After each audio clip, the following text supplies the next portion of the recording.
Good morning students, 10th class. जैसे कि हम लोग प्रकाश का परावर्तन और अपवर्तन पढ़ रहे हैं, तो इस समय अपवर्तन वाला टॉपिक चल रहा है और इसके न्यूमेरिकल, ठीक है। इसके बाद जो टॉपिक है वो लेंस है। लेंस, उत्तल लेंस, अवतल लेंस पढ़ेंगे।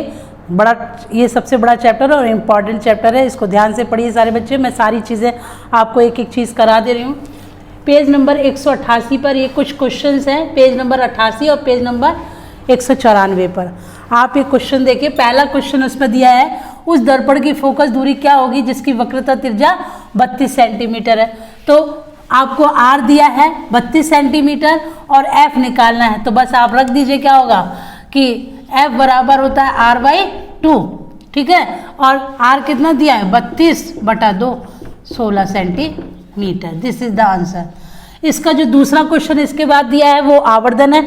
आवर्धन आपके कोड से डिलीट कर दिया गया, इसलिए वो क्वेश्चन भी नहीं करा रहे हम, ठीक। इसके बाद पेज नंबर 194 पर आ जाइए। वायु में गमन करती हुई प्रकाश की किरण जल में तिरछी प्रवेश करती है, क्या प्रकाश की किरण अविलंब की ओर झुकेगी या अविलंब से दूर हटेगी? तो मैंने आपको बताया है कि वायु में गमन करती हुई प्रकाश की किरण जल में तिरछी, यानी कि वायु से जल में जा रही है, तो क्या होता है, मैंने आपको शुरू में ही टॉपिक बता दिया था। जब भी कोई किरण वायु से जल में प्रवेश करती है, किसी अन्य माध्यम में प्रवेश करती है, तो वो क्या होता है, अविलंब की ओर झुक जाती है। तो वो इसमें बस आंसर क्या देना होगा, अविलंब की ओर झुकेगी। क्यों झुकेगी? क्योंकि वायु से किसी माध्यम में जा रही, कोई माध्यम है, जैसे वहां तो हमने कांच बताया था, लेकिन यहाँ पर क्या बता रहा है, जल। तो वायु से जल में जाएगी तो वो क्या होगी, अविलंब की ओर झुकेगी। तीसरा क्वेश्चन है, इसके बाद देखिए इसका दूसरा क्वेश्चन है, प्रकाश वायु से इतना 1.50 अपवर्तनांक की कांच की प्लेट में प्रवेश करता है, कांच में प्रकाश की चाल कितनी होगी?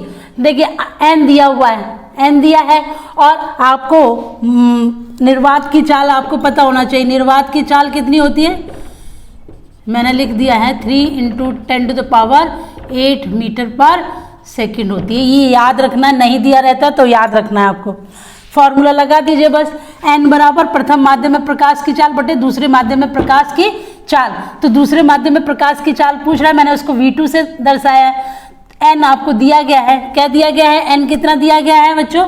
n बराबर 1.50, इसका कोई मात्रक नहीं होता, ठीक। और V1 दिया है, कितना दिया है बेटे? V1 आपको पता होना चाहिए, नहीं दिया है तो 3 × 10⁸ मीटर पर सेकेंड, ठीक है।